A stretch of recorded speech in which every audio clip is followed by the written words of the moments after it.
नमस्कार, DCP news में आप सभी का पुनः स्वागत। मैं आपके साथ दीवान नौटियाल और खास खबर में आज हम एक महत्वपूर्ण चर्चा की ओर आपको ले जाते हैं। उस चर्चा की ओर जो कि आजकल चर्चा का विषय बनी हुई है। जी हां, बंधुआ मजदूरी से जुड़ा एक प्रकरण सामने आ रहा है। जनपद देहरादून के जनजातीय क्षेत्र जौनसार बावर के कुछ लोगों के प्रति बंधुआ मजदूरी का मामला सामने आया है। उस मामले को उठाया है भारत संवैधानिक अधिकार संरक्षण मंच के संयोजक दौलत कुंवर ने। दौलत कुंवर के पास जब लोग आए तो उन्होंने उनकी पीड़ा को सुना और कहीं ना कहीं कानून व्यवस्था के समक्ष गए, पुलिस के संज्ञान उस प्रकरण को लाया। क्या कुछ पूरा मामला था, उस संबंध में हम खास चर्चा में आपको सीधा ले जाते हैं संवैधानिक संरक्षण मंच के संयोजक दौलत कुंवर के साथ इस चर्चा में। कुंवर साहब, सबसे पहले तो धन्यवाद दूंगा, आपने कीमती समय दिया अपना।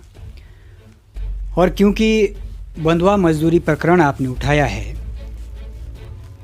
आज समय के साथ काफ़ी परिवर्तन भी हुआ है, लेकिन ये मैं नहीं कहूँगा कि पूर्ण तरह से बंधुआ मजदूरी मुक्त हो चुका है क्षेत्र। आप एक सामाजिक कार्यकर्ता है, धरातल पर काम करते हैं और आपके समक्ष पीड़ित लोग आते भी हैं। हाल ही का जो आपने प्रकरण उठाया है, मैं उन लोगों से भी बात किया हूँ जो आपके सामने पीड़ित लोग आए थे, और आज आपसे बात करने का उद्देश्य ये भी है कि जब आप इस तरीके के मुद्दे उठाते हो तो एक व्यक्ति नहीं सर, एक समाज कलंकित होता है। वो समाज जिस समाज से आप भी आते हैं। यदि वास्तविक वो बुराई है तो निसंदेह मुद्दे उठानी जरूरी है, लेकिन कई लोगों के लगता है कि आप जो है सोशल मीडिया की वाहवाही बटोरने के लिए, प्रशंसा बटोरने के लिए इस तरीके के ज्वलनशील मुद्दे उठाते हैं, और ख़ास तौर पर अनुसूचित जाति वर्ग के लिए आप इस तरीके का काम करते हैं। क्या कहना चाहेंगे आप? देखिए नौटियाल जी, सबसे पहले तो बहुत बहुत धन्यवाद आपका कि आपने 27 तारीख के बाद आज 2 तारीख हो गए हैं, 2 फरवरी, आज इन पीड़ितों का संज्ञान लिया और आप मेरा भी इसमें स्टेटमेंट जानना चाहते हैं। इसके लिए आपका बहुत बहुत धन्यवाद। आपने प्रश्न किया कि मैं सोशल मीडिया के लिए वाई लूटने के लिए बंधुआ मजदूरी प्रकरण उठाता हूँ, तो मैं आपसे निवेदन करना चाहता हूँ, जो लोग इस तरीके के आरोप लगाते हैं, आप भी कोशिश करिए। अगर ऐसी वाई इतनी धरातल पे जाकर, कितनी जिम्मेवारी वाला काम है, कितना अध्ययन किया, पूरा 20 साल हो गया मुझे आज। ये जो प्रकरण अभी ताज़ा मामला है, ये कुला गांव का है, और ये लोग जब पहले दिन आए थे नौटियाल जी मेरे पास में, तो मैंने इनको घर के अंदर नहीं आया, गेट पे ही बात करी। तो इन्होंने कहा जी ऐसी सी बात। मैंने कहा नहीं, आप लोग आए हैं, चाय पीनी चाय पीजिए, लेकिन ये झूठ बात मत बोलो कि आपको 6 महीने से पैसा नहीं मिला, वहाँ बंधक बना के रखा, आप रात को 4 बजे भाग के आ गए। मैंने कहा ये हो नहीं सकता। फिर ये रोने लग गए, महिलाएं मेरे पाँव पकड़ी। फिर मेरी जो घर के लोग हैं उन्होंने भी यही कहा कि तुम कितने निर्दयी हो, ये इतने दूर से इतने सुबह सुबह आए, एक दिन आपने भगा दिया, फिर दूसरे दिन इनको सुन तो लो। फिर यही कमरा है, इस कमरे में मैंने एक एक को बुलाया। फिर जब मैंने जानना चाहा सारी चीज़ें, क्योंकि मेरा कोई ऐसा नहीं है नौटियाल जी कि आज का अनुभव है, मैं खुद इस पीड़ा से ग्रस्त हूँ। 5वीं कक्षा में जब मेरे परिवार के पास किताब लेने के लिए पैसा नहीं था, जब 6 में जाना था बरौथा में, तो पूरे गांव में पिताजी गए, किसी ने पैसा नहीं दिया। धन्य हो आज वो हमारे बीच में नहीं है, इस दुनिया से चले गए हैं। सियाराम पंडित जी रंगियो गांव से, उन्होंने 500 रुपये दिए और हम लोग 35 किलोमीटर दूर बिजनों से चक्राता गए, मेरे पिताजी, मैं। फिर किताबें ली, ड्रेस ली, फिर मैं 4 किलोमीटर पैदल जाता था, बरौथा 4 किलोमीटर आता था। वो स्कूल में जो भी हमारा दूरी है लगभग इतनी है। और जब शुरुआत की तो 5-6 दिन के बाद मैं छानियाँ होती हैं हमारी एक साथ में, रंगियों वालों की, बिजनों वालों की, तो मैं नीचे गया तो उन्होंने मुझे देख लिया, तो उन्होंने कहा कि अपने पापा को भेजना और उनसे कुछ काम है। तो गए। 2 साल तक नौटियाल जी वो 500 रुपये लौटाने के लिए नहीं थे। मेरे पिताजी 2 दिन स्वेच्छा से काम करने जाते थे, क्योंकि उन्होंने एक मदद की थी। मेरे लिए वो भगवान थे। अगर वो 500 रुपये नहीं देते तो फिर मैं आज यहाँ नहीं होता। इसी मुद्दे पे बात रखना चाहता हूँ कि कट जाएगी बात, जो दर्शक सुनना चाहते हैं, बहुत गहरी बात है। तो क्या मेरे पिताजी को बंधुआ मजदूरी का आरोप लगाना चाहिए था? नहीं, उन्होंने मदद की, उसके जगह उन्होंने उनके 2 दिन स्वेच्छा से काम कर दिया। लेकिन ये जो मामला है, ये तो इतना खतरनाक मामला है, मुझे तो नहीं लगता कि भारत देश में इस तरीके के बंधक बनाकर, आपको मालूम होगा इनकी जो प्रार्थना पत्र है, इसमें अब मित्र पुलिस के खिलाफ आंदोलन करने की शुरुआत हो चुकी है। 2 तारीख होगी आज। ये मित्र पुलिस हम बोलते हैं, सब लोग बोलते हैं मित्र पुलिस, लेकिन मुझे कभी कभी शक हो जाता है ये मित्र पुलिस नहीं है, ये पितृ पुलिस है। पितरों की पूजा जब की जाती है तब खुश होते हैं वो। क्योंकि जो आपने मुद्दा उठाया है और इसी मुद्दे के परिप्रेक्ष्य में हाल ही में डॉक्टरेट उपाधि प्राप्त किए हैं, श्री श्री के माध्यम से भी सम्मानित हुए हैं, उनका ये स्टेटमेंट आया है कि वहाँ पर बंधुआ मजदूरी है नहीं। और जब एक उतने बड़े सम्मान प्राप्त व्यक्ति इस तरीके की कमेंटमेंट्स पास करते हैं तो कहीं ना कहीं समाज के बीच में लोग सोचने के लिए विवश होते हैं कि आखिर फिर दौलत कुंवर क्यों ये चीज़ें जानबूझकर उठाने की कोशिश तो नहीं कर रहे हैं। उसी पर हम आना चाह रहे हैं। क्या नंदलाल भारती को मालूम नहीं है? मुझे तो ऐसा लगता है कि नंदलाल भारती जी को डॉक्टर की उपाधि छोटी है। भाजपा को तुरंत नंदलाल भारती जी को पद्मश्री के लिए नाम भेजना चाहिए। कितने अच्छे कलाकार हैं, मतलब गाने के साथ साथ आप राजनीतिक और सामाजिक, मतलब किस तरीके से इनकी हत्या कर रहे हो, जिनका इतना बड़ा दमन हुआ है। 6 महीने तक अगर नंदलाल भारती जी के घर से होता ना कोई, तो पता लगता है डॉक्टर साहब आपको ये उपाधि तो बहुत छोटी है। आपको मैं निवेदन करना चाहता हूँ, प्रार्थना करना चाहता हूँ माननीय प्रधानमंत्री जी से कि नंदलाल भारती जैसे लोगों को पद्मश्री अवार्ड तुरंत दीजिए, पद्म भूषण अवार्ड दीजिए, क्योंकि ये भाजपा के लिए अच्छे काम करने वाले लोग हैं। ये अपने समाज को गड्ढे में डालने वाले लोग हैं। अरे भाई, इसको देखो ना, कितनी बड़ी पीड़ा है। पहले बुलाया जाता है, 2 महीने तक राशन दिया गया, फिर राशन देना तक बंद कर दिया, दिहाड़ी तो छोड़ दीजिए। उसके बाद उनको मजबूरी में 4 बजे कूला गांव से, मुझे नहीं पता, वहाँ से पैदल आए 20 किलोमीटर त्यूनी, फिर त्यूनी से जो विकासनगर बस आ रही थी उसमें नौटियाल जी बैठ के आए हो हाथ जोड़ के कि हमारे पास किराया नहीं है और हमें जो है सैया में आएंगे, हमारे कोई रिश्तेदार आएंगे, किराया देंगे तभी उतारना, नहीं तो हम गाड़ी में बैठे रहेंगे। तब जाके घर पहुँचे हैं। नंदलाल भारती जैसे लोग भाजपा और कांग्रेस में दलितों में से ही बहुत दलितों के हत्यारे हैं, दमनकारी लोग हैं। इनको दलित देख रहे हैं। कुंवर साहब, यहीं से शायद जो एक दौलत कुंवर का जो संघर्ष रहता है वो फीका पड़ जाता है, क्योंकि आप जब न्याय की बात करते तो सिर्फ दलितों के लिए क्यों, अगर शोषित वंचित किसी ब्राह्मण समाज का है, किसी राजपूत समाज का है, तो उसके लिए भी क्या कोई ऐसा प्रकरण है जिसमें आपने उनके लिए भी आवाज़ उठाई हो? अभी हम लोग जोशीमठ गए थे। जोशीमठ पे कितना बड़ा एक षड्यंत्र रचा गया था भाजपा द्वारा मेरे को फंसाने के लिए।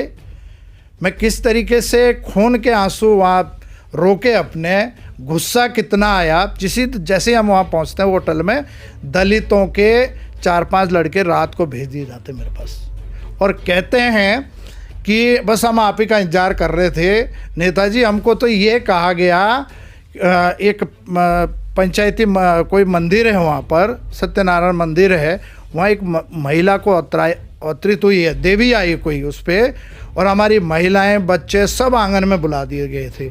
और वो कह रही थी उतरते हुए कि ये जो जोशीमठ फट रहा है ये इसलिए फट रहा है कि जो दलित लोग अब मंदिर में जाने लग गए, अभी अगर रोका नहीं गया तो पूरा उत्तराखंड समा जाएगा।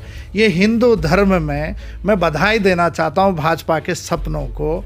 ये भाजपा के लोग जो हिंदू राष्ट्र बनाना चाह रहे थे इस देश को, आपको बधाई कि आपने, जो लोग कभी भी नहीं चाह रहे थे हिंदू धर्म छोड़ने के लिए, तुम इस तरीके से जैसे मोरी में उस आयुष के साथ में नंगा कर करके जला जला के मारा है। और स्वयं मैं तो नौटियाल जी आपके सामने हूँ। बार बार हम एक जिक्र कर रहे हैं हिंदू समाज। आखिर हिंदुत्व में तो शायद भेदभाव का कहीं जिक्र ही नहीं है, अगर आप सनातनी हिंदू है। अब मैं आपको क्या बोलूं, उत्तर प्रदेश के ऐतिहासिक मुख्यमंत्री अखिलेश यादव जी 4-5 दिन से खुल के सामने आ गए। वो कह रहे हैं योगी जी आप बताइए, जब हम जो है मेरा मुख्यमंत्री आवास खाली किया गया तो आपने गंगा जल से धुलवाया उसको, जबकि वो ओबीसी है। क्योंकि हम ये नहीं समझ पा रहे हैं कि दौलत कुंवर सामाजिक लड़ाई लड़ना चाहते हैं, लेकिन हर चुनाव में आप प्रत्याशी के तौर पर भी आते हैं। और इतने नासमझ तो आप है नहीं कि आपको ये मालूम नहीं है कि जहाँ से आप चुनाव लड़ रहे हैं वहाँ का समाज आपके साथ कितना है। वोट बैंक की राजनीति तो इससे हट के होनी चाहिए थी। अगर आपने चुनाव में जाना है तो आपको इस तरह के इशू नहीं उठाने चाहिए। वोट बैंक की चिंता नहीं कभी सताई, कहीं ना कहीं जो ये इशू आप उठा रहे हैं ये तो एक आपको सीमित ही रख देंगे। मैं वोटों के लिए काम नहीं करता। मैंने कहा था ना, उस समय थोड़ी सी बात कट गई थी। ये जो मैं बंधुआ मजदूरों की लड़ाई लड़ता हूँ नौटियाल जी, ये मेरी बचपन की पीड़ा है। किस बात की कि मेरे पापा को भी बंधुआ मजदूरी कैटेगरी में रखा गया था और 20,000 रुपये भैंस के लिए पैसा मिला था। इसी तरीके से जौनसार बावर की सूची है सरकार के पास में, 20,000 बंधुआ मजदूर चयनित हुए थे। और उन बंधुआ मजदूरों को, जैसे मेरे पिताजी को भैंस मिली, औरों को भी मिली होगी। 20,000 में ऐसे किसी को बकरी मिली, किसी को घोड़ा मिला, किसी ने। तो जिस साहूकार के 40,000 रुपये 50,000 रुपये लिखे हुए थे डायरी में, 20,000 रुपये भैंस के मिले। उसने कहा 20,000 रुपये रख लिए कि भाई तू अपना काम कर, अब 20,000 रुपये बकाया है। अभी भी जौनसार बावर में नौटियाल जी मेरे साथ चलिए ना। मैंने नंदलाल भारती जी को कहा कल, मैंने कहा मेरी गाड़ी में चलिए। 2500 से 3,000 बंधुआ मजदूर मेरे पास में सूची है फाइल में। भारत सरकार को, राज्य सरकार को, चाहे कांग्रेस की रही हो भाजपा की रही हो, उनको हमने बार बार लिखा। अब रही बात वोट बैंक की, मैं चुनाव सिर्फ इसलिए लड़ता हूँ, एक पानी होता ना नौटियाल जी, एक पानी रुका हुआ पानी है और उसमें ना पानी आ रहा है ना जा रहा है, उसके बाद उसमें घास उग जाती पानी के ऊपर, तो मैं हर 5 साल में एक बड़ा सा पत्थर लेके उसमें मारता हूँ ताकि हलचल हो जाए। वो होती है। अभी वो सो रहे हैं, ये बंधुआ मजदूर कैसे वोट दे देंगे मुझे? अरे भाई, जिसके बंधुआ मजदूर है वो इनके वोट तो सुबह डाल के आ जाता है, तो ये कैसे दे देंगे मेरे को वोट? जिक्र किया कि आपके साथ जो प्रकरण हुआ कई वर्षों पूर्व, शायद अगर एक महापुरुष जो भी थे, मैं कहूँगा जिन्होंने सहायता की, उस सहायता से आप अच्छी शिक्षा ले पाए, आज समाज के लिए लड़ रहे हैं। लेकिन कई सारे सर ऐसे भी लोग होते हैं अनुसूचित जाति वर्ग के ही, जो पहले पैसा लेते हैं मोटी रकम, फिर जब देने की सिचुएशन में नहीं होते हैं तो ब्लैकमेल करने का भी काम करते हैं। ऐसा तो नहीं है कि आपके साथ भी कहीं ना कहीं ये लोग वही प्रकरण कर रहे हैं, क्योंकि टारगेट में तो आप आ रहे हैं। देखिए, मैंने आपको कहा ना, मैं पहले अध्ययन करता हूँ किसी भी चीज़ में। 337 परिवारों को खुद गाड़ियां ले लेके रेस्क्यू करके मुक्त कराया जौनसार से 20 सालों के अंदर। 337 परिवार।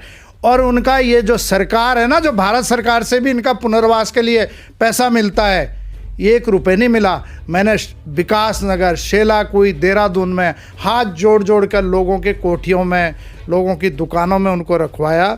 लोगों का इनको काम दीजिए, उनका पुनर्वास करवाया। ये जो 7 लोग आज मेरे पास से, 10 लोग और 2 बच्चे इनके, जो वहाँ से 7 महीने काम करके आए हैं, इनको मुक्त करवाना मेरी प्राथमिकता है और उसके बाद उनका पुनर्वास भी कराऊंगा। रही बात जो किसी का पैसा लेके आएगा और वो ये आरोप लगाएगा तो वो मैं पहले ही जांच कर लेता हूँ। अगर इन्होंने ऐसा काम किया होता ना तो ये यहाँ गिड़गिड़ाते नहीं, 2 दिन तक नहीं रहते, वो लग जाता ना पता नोटियाल जी। इनका तो एक सीधा फंडा है, काम की ज़रूरत थी गरीब को, पैसा चाहिए था, अपने बच्चे भी लिए, अपनी घरवाली भी ली, अपने बेटियां भी ली और पहुंच गए, काम किया, 2 महीने तक राशन भरा। और एक 13 साल की लड़की, उसको वो बच्चे खिलाने के लिए गई थी, स्कूल खुलेगा तो वापस आ जाएगी। लेकिन वो जड़ू राम जी ने, मुझे तो डॉक्टर नंदलाल भारती की तरफ से ही पता लगा, वो जानते हैं जड़ू राम जी को कि दादा मैं जानता हूँ, बोले वो लास्ट उंगली में सिगरेट पीते हैं। उत्तर प्रदेश के टाइम में वो 3 बार प्रधान रह चुके हैं जड़ू राम जी। तो जड़ू राम जी और मित्र पुलिस, ये शाम तक अगर मुकदमा दर्ज नहीं हुआ, मित्र पुलिस जो आप मित्र बन रहे हैं, तो अब तुम्हारे खिलाफ मोर्चा खोलने वाला हूं मैं कल से। मैं सिर्फ नौटियाल जी पहले इनको लेके जाऊंगा एक दिन डीजीपी साहब के पास, उसके बाद घर नहीं लाऊंगा, सीधा जंतर मंतर दिल्ली। क्योंकि ये मुद्दा एक समाज की प्रतिष्ठा से जुड़ा हुआ है और जिस पत्रकार वार्ता में नंदलाल भारती ने भी ये जिक्र किया है कि बंधुआ मुजरी नहीं है, वो पत्रकार वार्ता ही एक जौनसार बार महासभा द्वारा आयोजित की गई थी, शायद उनके सम्मान में। क्या महासभा के अध्यक्ष मुन्ना राणा वहाँ मौजूद थे? क्या उन्होंने, क्योंकि अगर एक जौनसार बार महासभा बनी है तो मुझे लगता है कि उसको भी उस समाज की चिंता होगी। ये जब पूरा प्रकरण सामने आया है, आपने ये आरोप लगाए हैं, आपके पास पीड़ित पहुँचे हैं, क्या मुन्ना राणा ने आपसे संपर्क किया कि इस मामले की वास्तविकता जानने के लिए? मैं मुन्ना राणा जी का बहुत सम्मान करता हूँ। जब मुन्ना राणा जी संघर्ष कर रहे थे तो हम पढ़ाई करते थे, और मुन्ना राणा जी ऐसे संघर्षशील युवा है जिन्होंने मेरी उंगली कटवा दी। ये देखो गांधी पार्क में, वहाँ पे जो है वो नहीं लग रही थी वीर केसरी चंद की मूर्ति, मैं नीचे गया, वहाँ छुरी लाई और सीधा कट कर दिया। मैंने कहा आज तो उंगली काट रहा हूँ, अगर गांधी पार्क में केसरी चंद की मूर्ति नहीं लगी तो गर्दन काट दूंगा। मैं तो ऐसा जिद्दी आदमी हूँ।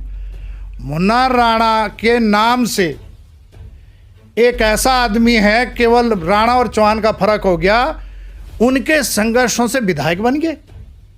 मुन्ना राणा का मैं बहुत सम्मान करता हूँ, लेकिन इतनी बड़ी बात हुई, अभी तक मुन्ना राणा जी ने मुझे संपर्क नहीं किया, जबकि उनके पास मेरा नंबर है।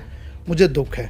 मैं कह रहा हूँ ना आपको, हर समाज में, हिंदू समाज में बहुत मक्कार लोग हैं, बहुत भले लोग भी हैं। ब्राह्मण समाज में मैं खुद कह रहा हूँ ना, आज वो सियाराम पंडित जी आज इस दुनिया से चले गए, मेरे लिए तो भगवान थे। दलितों में नंदलाल भारती है ना, डॉक्टर नंदलाल भारती, अरा सियारी मुझे। जौनसार बावर के एसटी लोगों से मेरी हाथ जोड़कर विनती है, आप सही को सही बोलना शुरू कर दीजिए और गलत को गलत बोलना शुरू कर दीजिए।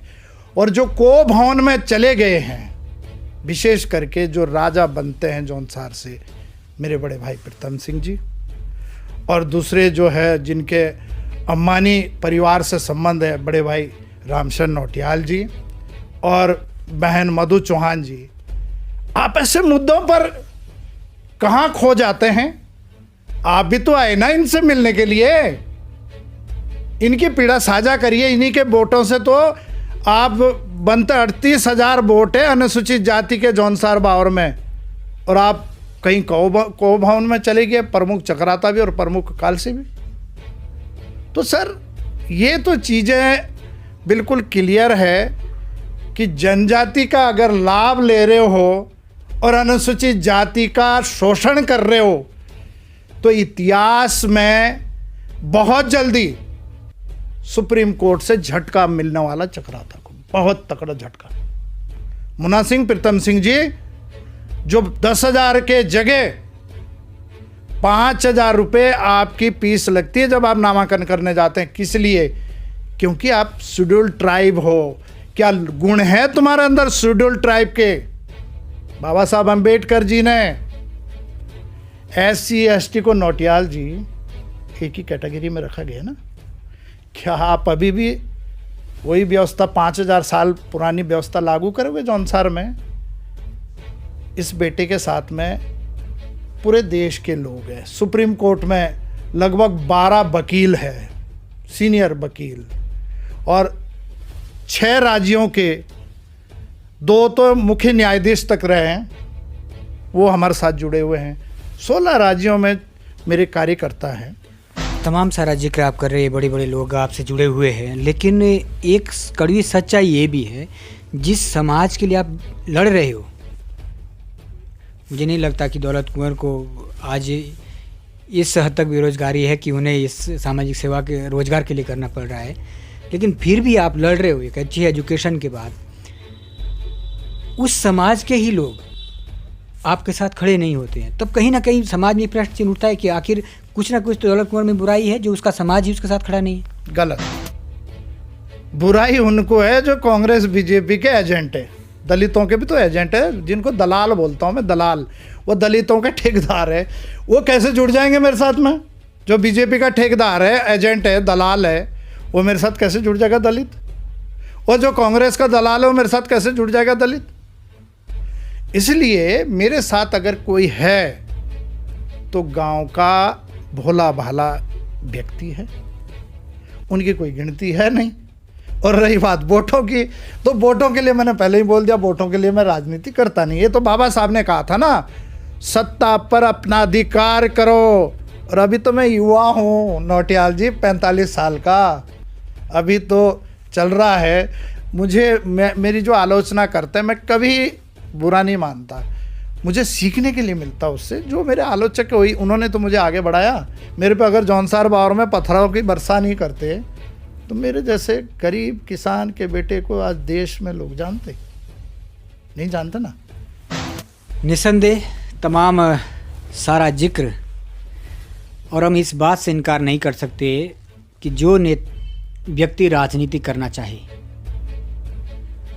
इस उद्देश्य के साथ राजनीति में भी आएंगे तो विचारों से समझौता के साथ नहीं। जिस दिन आएंगे इसी विचारधारा के साथ लड़ाई लड़के आएंगे, अन्यथा नहीं आएंगे। और कई बार इस संघर्ष देखे, चाहे इन पर किया गया पथराव हो, चाहे बीच बीच में समाज के शोषित वंचितों के लिए आवाज़ उठाने की प्रक्रिया हो, चाहे किसी और व्यक्ति के माध्यम से इस तरीके की बंधुआ मजदूरी के प्रकरण हो। हमने जिक्र किया था महासभा, जौनसार महासभा के अध्यक्ष मुन्ना राणा ने उस पत्रकार वार्ता में ये जिक्र किया था कि अगर कुछ ऐसी बुराई है तो महासभा के पास वो आएं, हम उसका समाधान करेंगे। लेकिन राणा जी, यदि जौनसार बावर महासभा बनी है तो आज उस जौनसार बावर की प्रतिष्ठा पर सवाल है, और वो सवाल लगा रहे हैं, सवाल खड़े कर रहे हैं ये पीड़ित लोग जिनसे आज हम मिले। वो सवाल खड़े कर रहे हैं सामाजिक सेवक, संवैधानिक संरक्षण मंच के संयोजक डॉक्टर दौलत कुंवर जी। क्या आपको नहीं चाहिए कि जब कोई आपके समाज पे इतना बड़ा लांछन लगाएं तो आपको चाहिए कि उस व्यक्ति से मिले, और यदि वो अनावश्यक इस चीज़ों को उछालने का काम करे तो उनके खिलाफ भी मानहानि हो सकती है। अगर आपके समाज में बुराई है तो आपको चाहिए कि उसका आगे आकर उस बुराई को दूर करने के प्रयास करें। शायद हम अपने घर की अगर बुराई है तो उसको भी दूर करने की कोशिश करनी चाहिए, एक स्वतंत्र आवाज़ के साथ आगे आना चाहिए। ये कोशिश करूँगा कि इस पूरे प्रकरण में असल गुनहगारों को कड़ी से कड़ी सज़ा मिले, समाज के दबे कुचले लोगों को एक सहयोग मिले, और कोशिश ये रहेगी कि उसी समाज का यदि समृद्ध व्यक्ति उनके साथ खड़ा हो तो शायद उस बुराई को दूर करने में ज़्यादा सहायता मिलेगी। अंतिम संदेश कुंवर साहब, हमारे चैनल के माध्यम से आपका बहुत सारा समय भी ले लिया है, क्या देना चाहेंगे? कैसे अगर ये बुराई विद्यमान है सर, तो कैसे इसको दूर किया जा सकता है?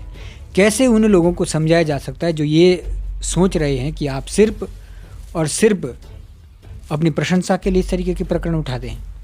देखिए नौटियाल जी, सबसे पहले तो मैं पुनः बहुत बहुत कोटि कोटि धन्यवाद करता हूँ डीसीपी न्यूज़ का, आपका नौटियाल जी, क्योंकि आपका जो चैनल है वो वास्तव में धरातल पर काम करता है। मैं बहुत शुक्रगुजार हूँ कि आपने इन मज़दूरों की पीड़ा को सुनने के लिए अपना समय दिया, कीमती समय दिया, उनको सुना और मुझे भी सुना है। बस अंत में सभी दर्शकों से यही प्रार्थना करता हूँ, कुछ आप बदल जाओ, कुछ हम बदल जाते हैं और एक ही काम करते हैं कि जो इस तरीके की ये जो बीमारी है, ये बीमारी है बंधुआ मजदूरी, बाल मजदूरी, इसको ख़त्म करने के लिए सामूहिक प्रयास करते हैं। आइए ना, मेरे साथ चलिए ना। जिसको शक है दौलत कुंवर झूठ बोल रहा है, आप मीडिया लाइए, अपनी गाड़ियाँ लाओ, लोग लाओ, मैं लेके चलता हूँ ना आपको जौनसार के गांव में 25 से 3,000 बंधुआ मजदूर घूट रहे हैं, डर के मारे वो सामने नहीं आ पाएंगे। उनको जाकर तैयार करना होगा और फिर देखना जौनसार बावर से कितनी परले आने वाली है। क्योंकि जौनसार बावर के अंदर खुद एसटी का कोटा ले रहे हो और ऐसी वालों को बंधुआ मजदूर बनाओगे, कितना बड़ा पाप कर रहे हैं। ये जो पाप किया गया है जड़ू राम जी, इसका आपको कीमत चुकानी पड़ेगी। जब तक आपके खिलाफ मित्र पुलिस ने मुकदमा दर्ज नहीं किया, मैं बता रहा हूं, और आपकी अरेस्टिंग नहीं होती है, तब तक मैं चुप बैठने वाला नहीं हूं। ये मैं आपके चैनल का धन्यवाद करता हूं कि आपने संज्ञान लिया है। तो कहीं ना कहीं मित्र पुलिस पर भी तमाम सारे प्रश्न हैं, लेकिन उम्मीद ये करेंगे कि इस मामले में मित्र पुलिस भी संज्ञान लेगी और पीड़ित लोगों के लिए न्याय देने का काम करेगी, ताकि भविष्य में अन्य लोग भी आवाज़ उठाने की हिम्मत कर सके, जज्बा रख सके। खास चर्चा आप देख रहे थे दौलत कुंवर के साथ DCP न्यूज़ की। फिलहाल हम आपसे लेते हैं विदा। नमस्कार।